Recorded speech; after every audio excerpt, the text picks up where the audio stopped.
Sudah hebat seperti itu, Lamine Yamal ternyata baru keluarkan 20% kemampuannya. Sanggupkah Real Madrid bangkit dari badai cedera?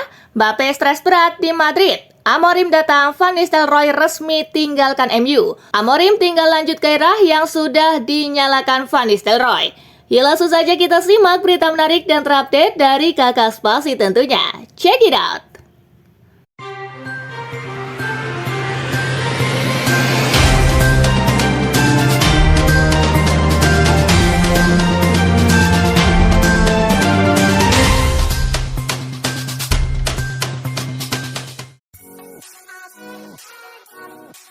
AS Roma disarankan tak rekrut Lampard jadi pelatih.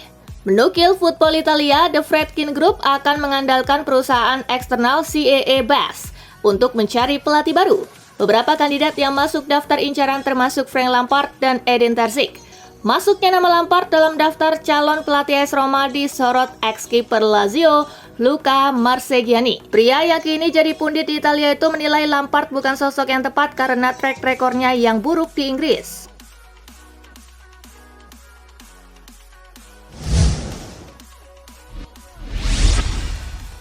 Parah, Roma ternyata pecat Ivan Juric via telepon.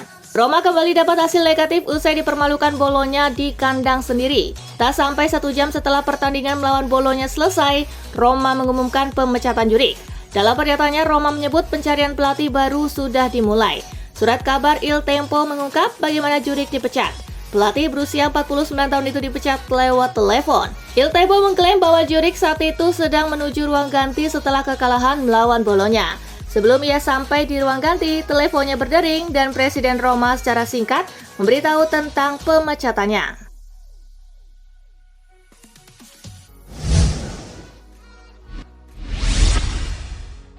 Lewandowski cedera, absen perkuat Polandia. Robert Lewandowski mengalami cedera punggung selepas Barcelona kalah 0-1 dari Real Sociedad di Liga Spanyol. Ia pun harus absen membela timnas Polandia dalam lanjutan UEFA Nations League bulan ini. Hal tersebut sudah diumumkan oleh Federasi Sepak Bola Polandia. Dalam pengumuman itu disebutkan pula Lewandowski akan menepi selama 10 hari. Meski tak bisa tampil bersama Polandia, ia diperkirakan sudah pulih sebelum Barcelona menghadapi Celta Vigo pada 24 November dini hari waktu Indonesia bagian Barat.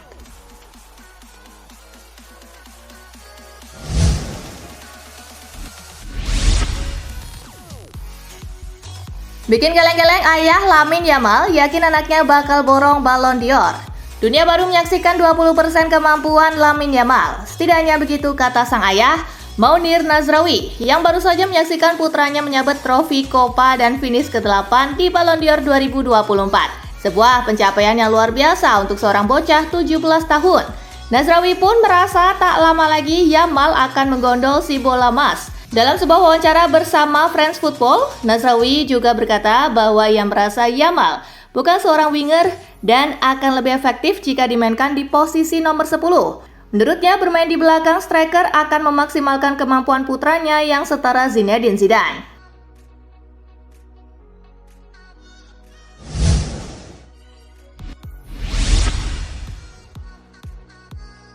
Sanggupkah Real Madrid bangkit dari badai cedera? Ketika Real Madrid tengah mengusung kebangkitan dari periode buruk sejak akhir Oktober lalu, badai cedera kembali mengguncang Stadion Santiago Bernabeu. Los Blancos memang sudah tidak asing bermain dengan kuantitas skuad terbatas. Namun bisakah mereka menduplikasikan kesuksesan meraih 2 trofi musim lalu? Kehebatan Ancelotti pun diuji di momen seperti ini. El Real sebenarnya sudah keluar dari titik nadir dengan melibas Osasuna 4-0. Jeda internasional menjadi momen Ancelotti untuk meracik skuadnya untuk menghadapi laga-laga padat selanjutnya.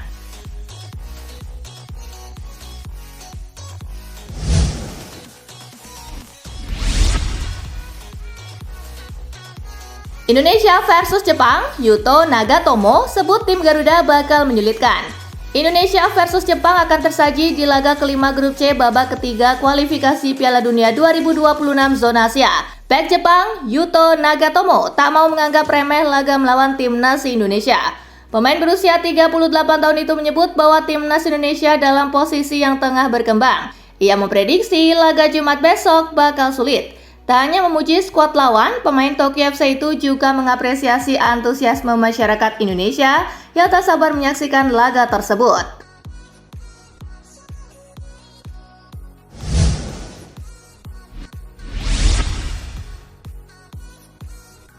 Resmi Kevin Dix bisa main di laga Indonesia versus Jepang. Kevin Dix dipastikan bisa bermain di laga Indonesia versus Jepang dalam kualifikasi Piala Dunia 2026 zona Asia. Hal itu dikonfirmasi Ketua Umum PSSI Erick Thohir.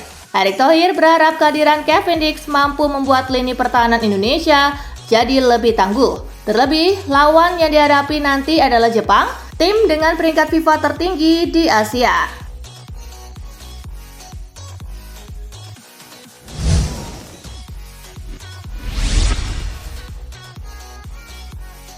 Ruben Amorim tiba di Manchester. Ruben Amorim telah tiba di Manchester. Pria asal Portugal itu datang bersama staf pelatihnya saat di Sporting CP. Pelatih berusia 39 tahun itu terbang ke Manchester setelah membawa Sporting CP mengalahkan Braga. Amorim berangkat bersama Carlos Fernandes, Adelio Candido, Emmanuel Ferro, Jorge Vital, dan Carlos Pereira. Dikutip dari Mirror, mereka adalah bagian staf kepelatihan Amorim. Belum diketahui apa 5 orang yang bersama Amorim itu bakal juga bergabung di Manchester United.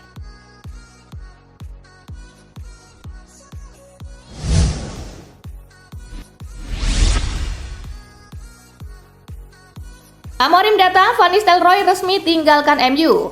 Ruud van Nistelrooy resmi meninggalkan Manchester United seiring kedatangan Ruben Amorim sebagai manajer baru. Ia tak dibutuhkan dalam jajaran tim pelatih 39 tahun itu. Ruud adalah akan selalu menjadi legenda Manchester United. Bunyi pernyataan resmi MU yang mengkonfirmasi kepergian Van Nistelrooy. Kami berterima kasih atas kontribusinya dan cara dia menjalankan perannya selama berada di klub.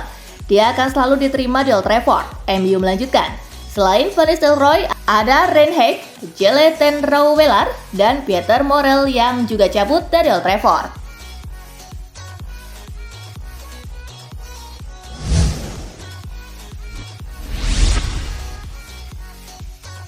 Nistelrooy sudah nyalakan gairah MU, Amorim tinggal lanjut taktik. Ruud van Nistelrooy telah berhasil membangkitkan gairah Manchester United setelah tak dapat diatasi Erik ten Hag. Amorim seharusnya tidak perlu lagi susah payah membangkitkan semangat para pemain MU lagi. Dia cukup menjaga yang sedang menyala dan kemudian memikirkan cara menyampaikan ide permainannya ke tim.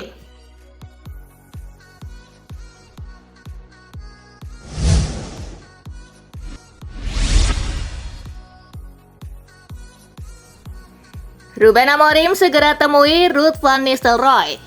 Era baru Manchester United resmi dimulai hari ini di Old Trafford dengan kehadiran Ruben Amorim sebagai manajer baru.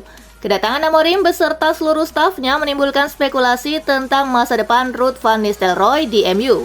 Diketahui Amorim berencana mengadakan pertemuan serius dengan Van Nistelrooy untuk membahas peran potensial yang mungkin ia jalankan di Old Trafford.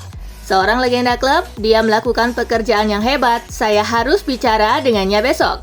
Mari kita tunggu, saya akan menjelaskan semuanya, ujar Amorim.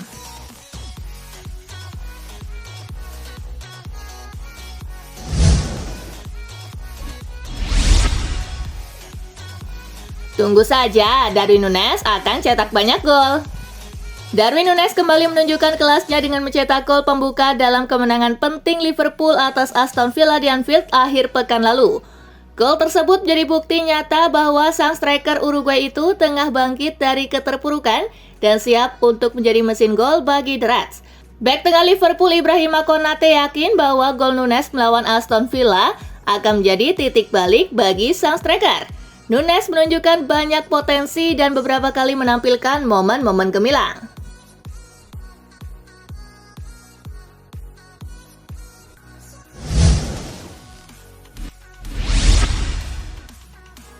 Kebangkitan Rafael Leao yang terasa hambar di Unipol Dortmund. Setelah mengalami masa-masa sulit di awal musim, Rafael Leao sepertinya sudah mulai bermain dengan lebih percaya diri. Leo bangkit dari keterpurukan dengan brace saat melawan Cagliari.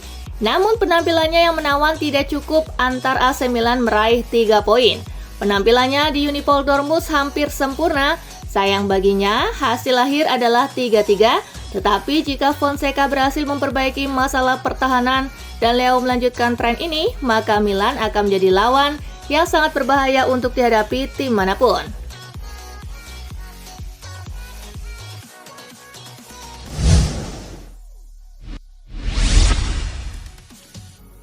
Rekor penalti 100% berakhir, begini reaksi Hakan Calhanoglu. Hakan Calhanoglu memberikan komentar terkait kegagalan dirinya mencetak gol dari titik penalti pada laga kontra Napoli. Eksekusi penalti Calhanoglu hanya mengenai tiang gawang. Padahal sebelumnya Calhanoglu sukses mencetak gol kemenangan lewat penalti saat Inter mengalahkan Arsenal. Saya menyesal dengan kegagalan penalti pertama saya untuk Inter. Saya tahu ini akan terjadi cepat atau lambat. Sayangnya ini terjadi di pertandingan sepenting ini, ujarnya.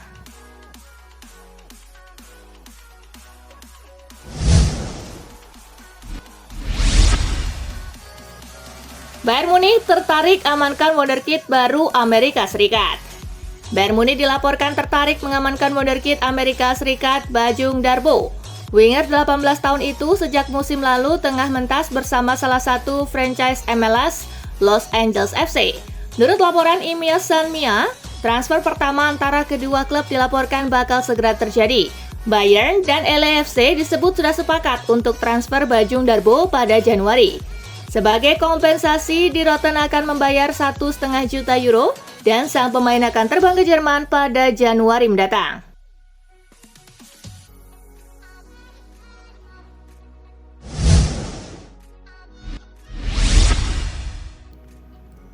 Bek Jerman bisa jadi solusi pertahanan Real Madrid di Januari. Real Madrid berpotensi menambah kekuatan lini belakang mereka di bursa Januari. Palang pintu Bayer Leverkusen, Jonathan Tah, masuk dalam bidikan mereka untuk diamankan di tengah musim. Menurut laporan Diario AS, Tah menjadi salah satu opsi yang bisa diselami Madrid untuk menambah gairah di jantung pertahanan mereka. Menilik kontraknya yang akan rampung dalam beberapa bulan ke depan, ada potensi sang pemain bisa diamankan dengan harga murah. Selain itu, mereka juga punya keuntungan lantaran Tah lumayan dekat dengan Antonio Rudiger.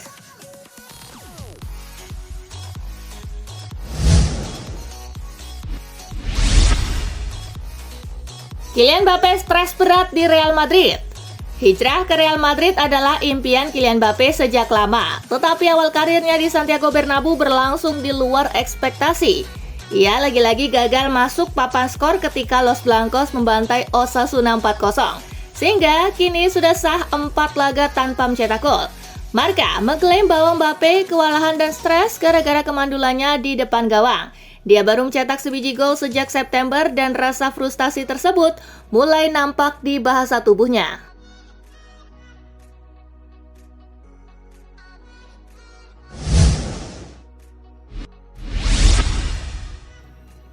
Cetak gol kemenangan Atletico Madrid, Alvarez samai rekor Luis Suarez.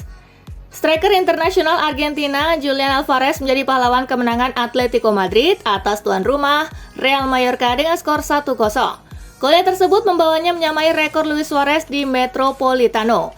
Alvarez telah mencetak 7 gol dalam 18 penampilan untuk Atletico di semua kompetisi yang merupakan torehan terbanyak dari seorang pemain setelah 18 laga untuk klubnya sejak Luis Suarez pada 2021 lalu.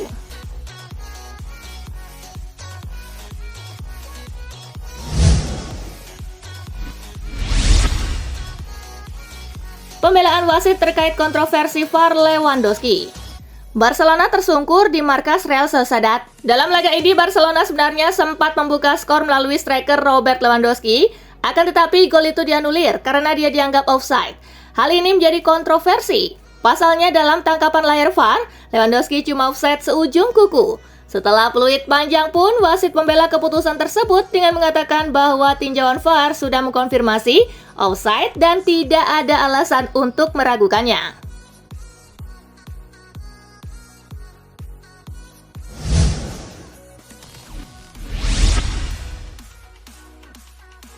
Nah itulah tadi guys, kumpulan berita menarik dan terupdate dari Kakak Spasi. Simak terus ya berita-berita terupdate lainnya dari Kakak Spasi yang pastinya akan Kakak update di Spasi Football News.